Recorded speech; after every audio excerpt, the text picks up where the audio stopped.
Here are 24 Minecraft tips so you can progress in your world as fast as possible. Nether trapdoors don't burn when placed in lava, which means when placed, you get an easy passage to see all diamonds. You could also use the wood to make a fireproof home. When you use a splash potion onto your feet, you don't gain the full duration of the potion. To make sure you get the entire length of your effect, you need to throw the potion so it lands onto your head. Don't just use your hands to farm crops, as it decreases your drop rate. By using your fortune pickaxe or enchanting a hoe with fortune, your yield will significantly increase, meaning you can get more from less. If you want to bridge somewhere without leaving a path behind you, or you're short on blocks, 2 buckets of powdered snow and leather boots can get you across, and you can do this by picking up the block over and over again to create a bridge that can go on forever.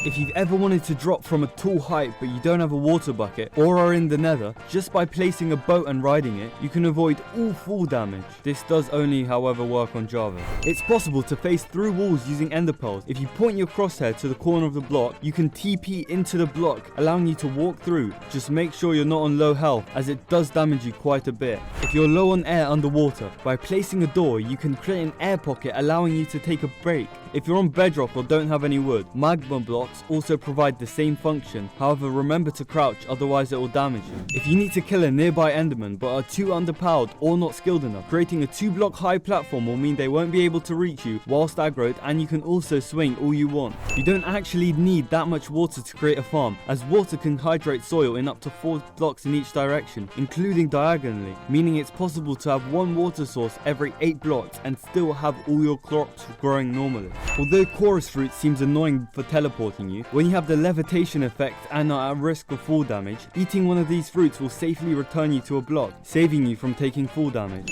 You can save yourself from taking explosion damage by simply placing a block at your feet. This works with every type of explosion and happens because the damage is calculated at your feet, meaning as long as they're covered, you can take minimal damage. By creating a contraption like this, you gain the ability to see through walls due to a slab in your head. This allows you to easily locate different structures, cave systems, or any pocket of air. The best food source in the game is suspicious stew, but only when made with dandelions, as this gives the saturation effect, meaning it can regen your hunger from nothing to max in a matter of seconds. Most people know digging straight down is a risky strat, but by digging straight down with 2 side-by-side blocks, you can see what's below you easier, allowing you to avoid any danger that may come your way. Don't kill animals with just your sword, as then you have to cook the meat. If you set them on fire with a flint and steel, then as long as they're on fire when they die, they'll drop the cooked version of their meat. If you have access to a good supply of gunpowder, use fireworks instead of arrows, as they do more damage when shot. It's also a good way to distract your enemy in PvP. If you struggle to kill the wither, by spawning it in this configuration under the end portal, this will trap him for some reason, and he won't destroy any blocks or hit you either, allowing you to damage him all you want. By using a splash potion of weakness on hostile mobs, you can temporarily pacify them, allowing you to do whatever you want with them, or just kill them if you want. You can create an inescapable lava trap by using honey in a cauldron, and when someone falls into the lava cauldron, the honey will limit how high they can jump and they'll be stuck unless they manage to break out. If you're quite early into the game and you don't have access to a mob farm or a good source of XP, just going into the nether and mining quartz can give you quite a large amount of XP, and for little effort as well. If you have lots of items to trade with a villager and you want to speed up the process, you can click space to refill the item you're trying to trade, allowing you to gain your profits quicker.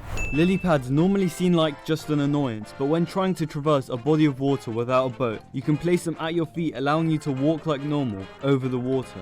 If you have quite a few mobs chasing you but you're quite weak, using boats you can have them unwillingly sit down, making them completely powerless and allowing you to kill them without taking any damage.